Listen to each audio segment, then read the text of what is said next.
Hello buddies, ఇంతకు ముందు వీడియోలో అయితే మీరు ప్లే గ్రౌండ్ అదంతా చూశారు కదా. ఇప్పుడు ప్రతి లేఅవుట్లో కంపల్సరీగా ఇక్కడ ఒక పార్క్ అయితే పెట్టాలి. పార్క్ అయితే వెళ్దాం రండి.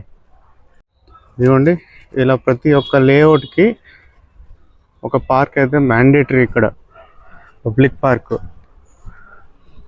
రోడ్లు కూడా ఎంత విశాలంగా ఉన్నాయి, చెట్లు కూడా ఎంత పెద్దగా ఉన్నాయో. అన్నీ మున్సిపాలిటీ వాళ్ళే డిజైన్ చేసి ఇస్తారు ఒక లేఅవుట్ వేసిన తర్వాత. ఇది మంచి పురాతనమైన రెసిడెన్షియల్ ఏరియా, అంటే రీసెంట్గా వచ్చిందైతే కాదు. ఆల్మోస్ట్ నాకు తెలిసి 15-20 years ముందే ఈ రకంగా రోడ్స్ అన్నీ డిజైన్ చేసి ఆ ఏరియాకి ఒక మంచి public ground plus public park రెండు డిజైన్ చేసి మున్సిపాలిటీ వాళ్ళే, బీబీఎంపీ వాళ్ళే ఇచ్చింటారు. ఇదిగో ఇదే పార్క్ ఎంట్రన్స్. లోపలికి వెళ్దాం. లోపలంతా చిన్నపిల్లలు ఆడుకోవడానికి మంచి ప్లే ఏరియా, ఎక్సర్సైజ్ చేసుకోవడానికి మంచి జిమ్ ఏరియా లాగా, ఓపెన్ జిమ్ లాగా కూడా ఉంటుంది. లోపలికి వెళ్ళి చూద్దాం రండి. సో ఇదే బ్రోస్, లోపలికి అయితే ఎంటర్ అయిపోతున్నాం.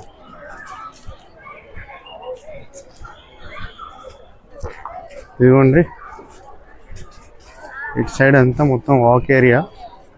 మొత్తం ఒక 1.5 to 2 kilometers ఉంటుంది. ఇదంతా ఒక రౌండ్ వేస్తే ఒకసారి తిరుగుదాం రండి. తిరుగుతూనే ఇటు సైడ్ అటు సైడ్ ఏముందో చెప్తాను, మీరు కూడా ఎంజాయ్ చేయండి. ఇదిగోండి, స్టార్టింగ్లోనే రైట్ సైడ్లో చిన్నపిల్లలు ఆడుకోవడానికి ప్లే ఏరియా. చాలా బాగుంది. జారుడు బండలు, ఉయ్యాళ్ళు. మనూరులో కూడా ఎన్వీఆర్ మున్సిపల్ పార్క్ ఉంది, కానీ ఈ రేంజ్లో అయితే లేదు. అక్కడికి వెళ్తే ఎండకి ఎప్పుడెప్పుడు బయటకు వచ్చేద్దాం అనిపిస్తుంది. ఇక్కడైతే ఫుల్ చెట్లు. ఇదిగోండి ఎంత బాగుందో. ప్లస్ సైడ్న పబ్లిక్ టాయిలెట్స్ కూడా ఉన్నాయి. ఎమర్జెన్సీకి వచ్చిన వాళ్ళకి టాయిలెట్ కూడా ఇక్కడ పెట్టేశారు. ఇదిగోండి, ఏదో అడవిలో నడిచినట్టుంది నాకైతే. అంత బాగా పెద్ద పెద్ద చెట్లు ఉన్నాయి. రైట్ సైడ్ చూసుకుంటే చిన్న open aerobics type gym area. ఇది బాడీ ఫ్రీ చేసుకోవడానికి రకరకాలు. సో ఇదంతా షటిల్ కోర్ట్ ఏరియా. ఇది ఈవినింగ్ టైమ్స్లో ఇక్కడ కరాటే కూడా నేర్పిస్తారు చిన్నపిల్లలకి. ఆఫ్టర్ 6 కరాటే మాస్టర్ వచ్చి కరాటే కూడా నేర్పిస్తారు. ఇంకా అటు సైడ్ ఉన్నది ఒక చిన్న ఫంక్షన్ హాల్ లాంటిది. ఏదైనా ప్రోగ్రామ్స్ చేయాలనుకుంటే అక్కడ చేస్తారు. అదొక స్టేడియం లాగా ఉంటుంది. స్టేడియం కాదు, ఒక స్టేజ్ లాగా ఉంటుంది అక్కడ. సో అక్కడ మొత్తం చైర్స్ వేసేసి ఇట్లా స్టేజ్ ఒకటి ఉంటుంది. స్టేజ్ మీద ప్రోగ్రామ్ జరుగుతుంది, అక్కడ కూర్చొని చూడొచ్చు. బాగుంది కదా. ఇంకొద్ది ముందుకెళ్దాం. మ్యాక్సిమం బెంగళూరులో పార్క్స్ అన్నీ ఇలాగే ఉంటాయి. ప్రతి లేఅవుట్కి ఒక మంచి పార్క్ ఉంటుంది. ఆల్మోస్ట్ ఒక 2-3 acres ఉంటుంది ఒక్కొక్క park. Evening times, morning times ఒక 3 hours 4 hours ఓపెన్లో ఉంటాయి. వచ్చి వాకింగ్ చేసుకునే వాళ్ళు వాకింగ్ చేసుకోవచ్చు, ఆడుకునే వాళ్ళు ఆడుకోవచ్చు. లేదు మాకు రెండింటికి ఓపిక లేదంటే ఇలా బెంచెస్ ఉంటాయి ప్రతి చోట.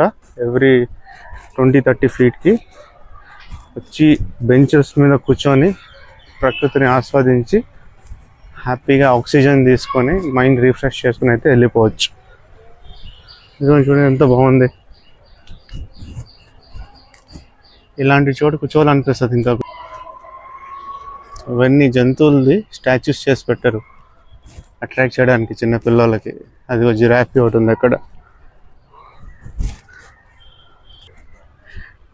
నేను వీళ్ళతో పాటు నడుస్తున్నాను, నాకు ఆయాసం వస్తుంది లైట్గా. ప్లస్ అక్కడ మధ్యలో ఇంకొక ప్లేస్ ఉంది, అది లాస్ట్లో చూపిస్తాను నేను మీకు. అది నా ఫేవరెట్ ప్లేస్. చాలా ప్రశాంతంగా ఉంటుంది. చుట్టూ ఉన్న సౌండ్ పొల్యూషన్ కానీ ఎలాంటి పొల్యూషన్ లేకుండా ప్రకృతి ఒడిలో కూర్చున్నట్టు ఉంటుంది నాకైతే అక్కడ వెళ్తే. ఇవన్నీ చిన్నపిల్లల్ని అట్రాక్ట్ చేయడానికి చాలా బాగా వచ్చి మంచి టైం స్పెండ్ చేయడానికి అయితే మంచి ప్లేస్ ఇది.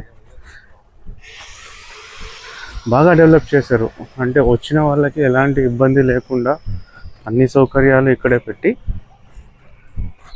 వస్తే ఒక 1 hour 2 hours బాగా క్వాలిటీ ఆఫ్ టైం స్పెండ్ చేసి మన హెల్త్ మీద కూడా వర్కౌట్ చేసి ఇక్కడి నుంచి అయితే వెళ్ళొచ్చు.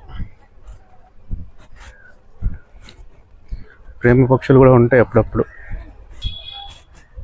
చాలా పాత చెట్లండి ఇవన్నీ. ఆల్మోస్ట్ ఒక్కొక్క చెట్టుకి 10 years 15 years ఆఫ్ లైఫ్ ఉంటుంది.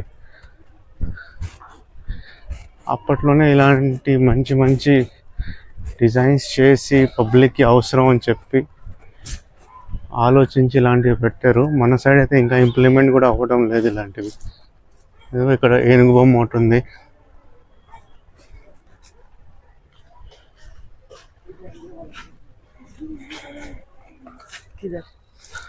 ఇక్కడ కూడా చిన్న బాడీ వార్మప్ సెషన్స్ ఉన్నాయి. ఏరియా కూర్చొని మన బాడీ ఫ్రీ చేసుకోవచ్చు. ఆర్మ్స్ లెగ్ ఎక్సర్సైజెస్ అన్నీ ఉన్నాయి ఇక్కడ. చూద్దాం. ఇవన్నీ చేత్తో తిప్పుకునేవి, కాళ్ళతో తిప్పుకునేవన్నీ. ఇవన్నీ మన పార్క్లో కూడా పెట్టారు, మదనపల్లి మున్సిపల్ పార్క్లో. ఫౌంటైన్ అయితే ఒకటి ఉంది ఇక్కడ, బట్ ఆఫ్ చేశారు ఫౌంటైన్. ప్రస్తుతం అయితే వర్కింగ్లో లేదు. మేబీ నీళ్ళు ఆదా చేయడానికి అయితే ఆఫ్ చేసినట్టున్నారు. అదే మనం వచ్చిన ఎంట్రన్స్, ఇందాక లోపలికి వచ్చిన ఎంట్రన్స్ అదే. మనం అప్పుడే ఒక రౌండ్ అయితే కొట్టేసాం. ఇప్పుడు రైట్ సైడ్ వెళ్తే ఇలా వెళ్తే ఇంకొక ఏరియా వస్తుంది, చూపిస్తాను. ఇది చూడండి, సీనియర్ సిటిజన్ ప్లేస్ ఇదంతా. రిటైర్ అయిపోయిన వాళ్ళు, అబౌవ్ 60 years వాళ్ళంతా కూర్చొని మంచి ముచ్చట్లు పెట్టుకోవచ్చు. ఇక్కడ బాగా డిజైన్ చేశారండి ప్లేస్ అయితే. చూడండి ఎంత బాగుందో. సో ఇది రైట్ ఆఫ్ ద పార్క్లో ఉన్నాం ఇప్పుడు. ఇటు సైడ్ అంతా ప్లేయింగ్ ఏరియా చూసుకోవచ్చు. ఇదే నేను చెప్పిన ఆడిటోరియం లాగా ఉంటుంది కదా, అది ఈ ఆడిటోరియం. ఇదంతా షటిల్ కోర్ట్. సో ఇప్పుడు మనం ఇటు వెళ్తే ఇక్కడ ఒక మంచి ప్లేస్ ఉంటుంది. ఎంట్రన్స్ అదిరిపోయింది కదా. ఇందా మాట్లాడిన ప్రేమ పక్షులు అక్కడ కూడా 2 ఉన్నారు. వాళ్ళని స్కిప్ చేసి లోపలికి వెళ్ళిపోదాం. చూడండి ఎంత బాగుందో లోపలికి వెళ్తుంటే. ఈ ఏరియా కూడా అంతే బాగుంటుంది. కుక్కలు అయితే ఎక్కువ ఉన్నాయి కదా. సో ఈ ఏరియా అంటే నాకు చాలా ఇష్టం, ఎందుకంటే చుట్టూ చెట్లు, వచ్చి ఇక్కడ కూర్చొనేసేయచ్చు. కూర్చొని ఇదంతా పైన ఓపెన్ ఏరియా, చుట్టూ చెట్లు ఉంటాయి. ఇక్కడ కూర్చొని బాగా హ్యాపీగా ఒక 1/2 hour స్పెండ్ చేసి ఇంటికి వెళ్ళిపోవచ్చు. సో చూసారు కదా, పార్క్ బాగుంది కదా. మన ఊర్లో కూడా ఇలాంటివి ఉంటే చాలా బాగుంటుంది. ప్రతి లేఅవుట్లో ఉన్న ప్రజలకి మార్నింగ్ అండ్ ఈవినింగ్ టైమ్స్ మంచి క్వాలిటీ ఆఫ్ టైం స్పెండ్ చేయొచ్చు. వాకింగ్ చేసుకుంటూ, ఎక్సర్సైజెస్ చేసుకుంటూ, చిన్నపిల్లలు ఆడుకుంటూ. ఇలాంటి మరిన్ని మన మదనపల్లిలో కూడా చాలా తొందరగా వచ్చేయాలని కోరుకుంటున్నాం. మదనపల్లిలో ఉండే ప్రతి లేఅవుట్కి, ప్రతి 5 వీధులకి కలిపి ఒక గ్రౌండ్, ఒక పార్క్ వస్తే మాత్రం వేరే లెవెల్లో ఉంటుంది ఇంకా. సో ఇది మన పార్క్ టూరు బెంగళూరులో. ఇక్కడ ఏదో డెకరేషన్ కూడా చేశారు ఇవాళ, ఏదో ఫంక్షన్ జరుగుతున్నట్టున్నది. ఈ వీడియో కనుక మీకు నచ్చినట్లయితే, ఇలాంటి వీడియోస్ మరిన్ని కావాలంటే please share, subscribe, comment your thoughts. Logging off మీ సుప్రీం సయ్యద్.